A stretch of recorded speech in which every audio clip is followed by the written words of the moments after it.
के सवाल कई हैं और विवेक श्रीवास्तव जी ये सवाल सुन लीजिए, क्योंकि आपका भी गुस्सा जी को भी लाइए भाई, वहां पीटर नेवारो हमारी डिबेट्स में विवेक श्रीवास्तव जी भी हैं, संजय राउत और पीटर नेवारो के बिल्कुल विवेक श्रीवास्तव जी, जनता पूछ रही है। राजीव रस्तोगी कानपुर यूपी से पूछ रहे हैं, उपराष्ट्रपति चुनाव में भी इंडिया गठबंधन को करारा झटका, 14 सांसदों ने क्रॉस वोटिंग कर क्या मोदी पर विश्वास की नई लकीर खींच दी?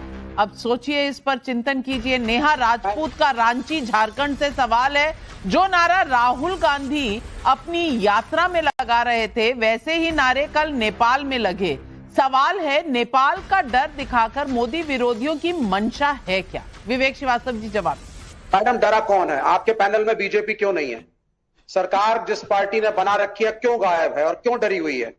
डरी हुई है बीजेपी आज, क्योंकि वहां जो हो रहा है नेपाल में, यहां सवाल पूछेंगे इनके आचरण पे तो इनके पास जवाब नहीं है। और करण वर्मा बीजेपी के प्रवक्ता से ज्यादा बेहतर बोल रहे हैं। तो पहले आप मुझे जब बुलाएं तो मुझे बोलने का मौका दें। मैं आखिर में 20 सेकंड बोलने के लिए नहीं आता हूं आपके डिबेट में। I will go some places. मैं आंदोलन के लिए आते हैं। मैं डर गई हूँ, बहुत डर गई हूँ। आप बोलिए। डर गई है तो समय दीजिए, और ज्यादा डर लगता है तो ना बुलाएं। सीधी सी बात। अरे इतना नाराज नहीं होते भाई, एंग्री यंग मैन, इतना नाराज नहीं होते विवेक जी। अब बोलने दीजिए उन्हें। कोई तरीका है क्या ये? बोलिए सर। क्या कौन होते हैं ये संगीत रागी मुझे कहने वाले कि मैं नक्सली हूं? रोज तुम इस्लाम को गाली देते हो, कुरान को गाली देते हो, मुसलमानों वाली शर्म नहीं आती तुम्हें? यहां दंगा फैलाने के लिए बैठते हो और नेशनल टीवी तुम्हारी मदद करता है, तो मुझे नक्सली बता रहे हो? तुम्हें एबीसी नहीं पता है नक्सलवाद का? अरे जिस तरह की किताबें मेरी पुस्तक है नक्सल पे, कैसी बातें कर रहे हैं मित्र? किताब भेज देते हैं पढ़ने के लिए, आपको किताब भेज देते हैं पढ़ने के लिए नक्सलवाद पे। क्या होता है नक्सलवाद पर क्या है ना? अरे भाई एक चीज बताओ, सीपीआई और सीपीएम की सरकार ने इसी नक्सलियों को मारा पश्चिम बंगाल में, इसी नक्सलियों को मारा केरला के अंदर, लेकिन छत्तीसगढ़ में उनके समर्थन में आप खड़े हो गए थे। छत्तीसगढ़ में समर्थन में खड़े हो गए थे। सलवा जुनून था तो पहले सरकार के साथ है। भारत में नेपाल बांग्लादेश जैसा सपना देखने वाले किस मुंह से खुद को देशभक्त कहते हैं? सुधीर का दिल्ली से सवाल है, उपराष्ट्रपति चुनाव में इंडिया गठबंधन के उम्मीदवार की हार हो गई, क्या राहुल गांधी वोट चोरी का आरोप लगाएंगे? जवाब दीजिए तहसीन भाई। नहीं, इसमें तो सिर्फ वोट चोरी का आरोप नहीं लगा सकते। नहीं, इसमें देखिए, बीजेपी और एनडीए के कैंडिडेट जीत गए, इसको हम मानते हैं, इस वोट को हम स्वीकार करते। हमारे में क्या कमी आती है हम उसको देखेंगे। बस जरूर एक चीज है कि जो संगीत जी ने कहा, उन्होंने कहा यहां पे प्रोटेस्टेड फंडेड थे, उन्होंने किसानों को कहा कि ये अंतर्राष्ट्रीय षड्यंत्र था। तो क्या हमारे अन्नदाता को आप कह रहे थे कि ये अंतर्राष्ट्रीय षड्यंत्र था कि वो सड़क पे थे? और अगर ये था तो माननीय प्रधानमंत्री ने कानून वापस क्यों लिए? प्रधानमंत्री क्यों उनके सामने सर झुकाते? नहीं, आप किसानों पे ऐसे आरोप लगाते। विवेक भाई को नक्सल कैसे, हमारे किसानों को गाली देते, हमारे अन्नदाता पे। आज पंजाब में जो हमारे पे तकलीफ आए, मैं चाहे कितना भी प्रियंका जी के खिलाफ हूं, आज आदरणीय प्रधानमंत्री पंजाब जाके 1600 करोड़ किसान आंदोलन के पीछे जो ताकतें काम कर रही थी, मैं उसकी तरफ इशारा कर रहा हूं। उनका 60,000 करोड़ के पीछे जो ताकतें अंतरराष्ट्रीय षड्यंत्र, मैं उसकी तरफ इशारा कर रहा हूं। 60,000 करोड़ की बात बहुत हो रही है नेपाल के अंदर। मैं उसका थोड़ा एग्जाम्पल देता हूं। जेंजी तो नहीं है, उससे बड़े। मैं जेंजी नहीं हूं, मैं बिल्कुल उससे बड़ा हूं, लेकिन क्योंकि उनके लिंगों की बहुत बात हो रही है, ये दोनों पॉलिटिकल पार्टी जो यहां पर बात कर रही है, एक है फ्रेंड्स विद बेनिफिट्स, हमारे महाराष्ट्र वाले आनंद जी की पार्टी, और बेनिफिट ले किससे रहे हैं? बेनिफिट्स लिए हमारे वोट लिए, उनका वोट तो चला गया एकनाथ जी, देवेंद्र जी, और उन्हीं के कौन सी एक मेंबर ऑफ पार्लियामेंट मैम ने या सर ने वोट क्रॉस वोटिंग किया, आप लोग समझ लीजिए। दूसरा मैं बता रहा हूं, आप डेफोमेटरी स्टेटमेंट मत करिए। दोनों कह रहा हूं मैं, मैम सर दोनों कह रहा हूं। दूसरा है, अगर दम है तो नाम बोलिए, अगर आपको आपके पास इंफॉर्मेशन है आप देख लीजिए। नहीं, मैं क्यों देखूं? दूसरा है कि जो हमारे प्रियंका जी कह रही थी, इसको कहते हैं टॉक्सिक रिलेशनशिप।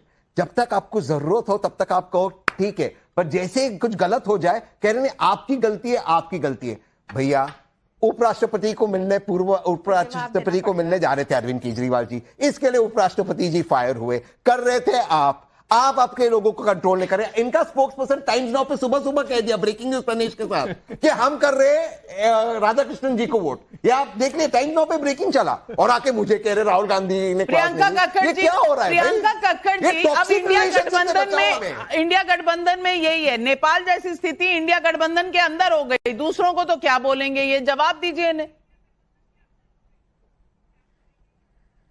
देखिए, मुझे लगता है कि सबको ही पता है कि सबसे ज्यादा यूज एंड थ्रो जो पार्टी करती है वो कौन सी है, पहले नंबर पे कौन सी है, दूसरे नंबर पे कौन सी है।